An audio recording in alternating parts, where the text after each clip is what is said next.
The story began 18 years ago, when a mysterious tower suddenly appeared, along with a gate. From within that gate, monsters began pouring out into the world. In response to this crisis, a small number of people awakened to superhuman powers and became known as players. These players were hailed as humanity's last hope, emerging as a new and powerful force. Over time, the player economy rose to prominence. Players became symbols of wealth, subjects of envy, and celebrated heroes. But not everyone was chosen. The main character of the story was not among the blessed. At that time, he was simply a food delivery worker. He had just dropped off an order when the customer thanked him and asked him to leave the food on the table. He complied, setting the food down and telling them to enjoy their meal. Later, while waiting at a traffic light, he looked up at a billboard and sighed. It featured a newly awakened hero, Seokwoo Yu, who was just 18 years old and already a retainer of a unique ability. The main character felt a deep sense of frustration. He knew that unique ability users were superhumans. Among superhumans, individuals with unimaginable power. They were players so strong they were practically monsters. His thoughts were interrupted when someone behind him shouted to move, as the light had already changed. Snapping out of his daydream, he continued on his way and eventually returned home from work. As he approached his house, he noticed a pile of letters posted on the door. Reading them one by one, he was overwhelmed. Loan notices, hospital bills, school fees. With a heavy sigh, he muttered to himself that he wasn't sure what he had been expecting. Inside, his younger sister greeted him. He asked why she was still awake so late, and she explained she was working on her homework. He then asked if their mother had gone to sleep yet, to which she replied that she had just fallen asleep and was sleeping, more soundly than usual. Curious, he asked if she had given their mother a massage while he was out. But before she could answer, his sister surprised him by pulling out a small birthday cake and wishing him a happy 18th birthday. Shocked, he asked how she managed to buy a cake and whether she had spent the money he had given her for clothes. She told him that she had saved up money and, with a smile, threatened to eat the whole cake if he didn't. Looking at his sister's worn-out clothes, he felt a wave of emotion. He patted her on the head and thanked her warmly. She then asked if he wanted to read the letter before they ate the cake. Curious, he agreed. Opening the envelope, his eyes widened in disbelief. It was a player invitation. He began to shake, barely able to believe what he was seeing. His sister smiled through her tears and explained that she had taken the letter from the mailbox to surprise him. Hugging him tightly, she congratulated him. In that moment, he thought to himself that he had finally made it, that from now on, their lives would be different. He could finally provide for them, finally chase his dreams. The next morning, he stood before the South Korean Player Association, overwhelmed by the grandeur of the building. But he reminded himself to stay focused. This was just the beginning. Inside, a receptionist welcomed him by name, player Gigyu Kim. He thanked her, and she began explaining the basics. She told him that saying Info tab would bring up his player information, and encouraged him to try it. When Gigyu did, his status appeared in front of him. But he was startled to see question marks beside the unique ability section. He asked what that meant. The receptionist gasped and congratulated him. He was a unique ability retainer. The reason for the question marks, she explained, was that his ability had yet to manifest. He was stunned. She was right.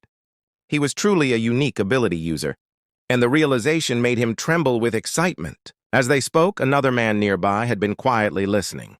Just then, the man stepped forward and politely interrupted. The receptionist turned, expecting Gigyu's assigned trainer, but was shocked to see that it was none other than Seokwoo Yu, the very hero on the billboard from before. Gigyu was just as surprised. Seokwoo asked if he could serve as Gigyu's guide, adding that he had overheard the conversation and noticed. Gigyu was a unique ability retainer. The receptionist noted that such a request was unusual and technically not allowed, but said she would let it slide this time, as Seokwoo could use his authority. After all, he wasn't just any guide. He was a professional player manager with over 10 years of experience. Seokwoo thanked her, and before long, he and Gigyu stood before the portal zone. Gigyu was filled with anticipation. It was his first time seeing the entrance to the tower. Seokwoo asked if he was ready. Gigyu replied nervously, Okay. Once inside, Gigyu asked whether it was always this crowded with monsters on the first floor. Seokwoo responded that while monster spawn rates could cause buildups like this, it was rare even for him to see. When Gigyu asked if this wasn't dangerous, Seokwoo smiled and said that it was actually perfect. He could use this opportunity to teach. He then asked if Gigyu had heard of the 100 Goblin test. Gigyu nodded, saying it was the test whose results were considered accurate, but had been banned due to its danger. Seokwoo confirmed this and explained that the test was designed to gauge the potential of players. Below level 10, measuring how long it took to kill 100 goblins without using any skills. He added that clearing the test in 4 to 5 hours indicated high potential. 2 to 3 hours suggested potential to become a ranker, and clearing it in under 1 hour was a sign of high ranker potential. Gigyu was impressed, but Seokwoo wasn't finished. He concluded by saying that unique ability retainers were expected to complete the test in under 10 minutes. Shocked, Gigyu began to grasp just how powerful such players were. Seokwoo then proceeded to slaughter all the monsters. His time, 47 seconds. Gigyu could barely process it. He asked if it really only took 10 minutes for unique ability users when regular high rankers needed an hour. Seokwoo explained that what took normal players years to accomplish, unique ability users could achieve in just months. That, he said, was the true potential of unique abilities. Seokwoo then asked Gigyu if he was familiar with the Angela Guild. Gigyu replied that it was known for having an incredibly young guildmaster. Seokwoo confirmed that and added that many Angela members had passed the 100 Goblin test in under 3 hours. But his own goal, he said, was to build a guild that could surpass even Angela. For that, he needed talented players, especially ones like Gigyu. He encouraged Gigyu to continue pushing beyond his limits, and with a smile, asked if they were ready to begin their first hunt. He taught Gigyu how to stand, how to move, advising him to tighten his stance, and track the goblin's axe with his eyes. Gigyu, in that moment, promised himself that he would change his life.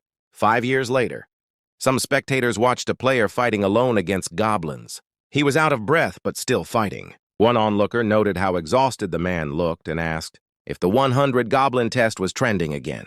Another said that's what he had thought at first, too.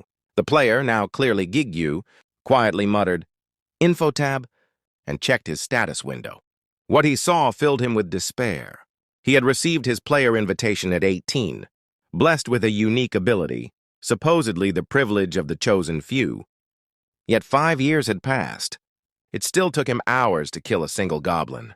He was still level 1, and no one could have imagined a player like him existed.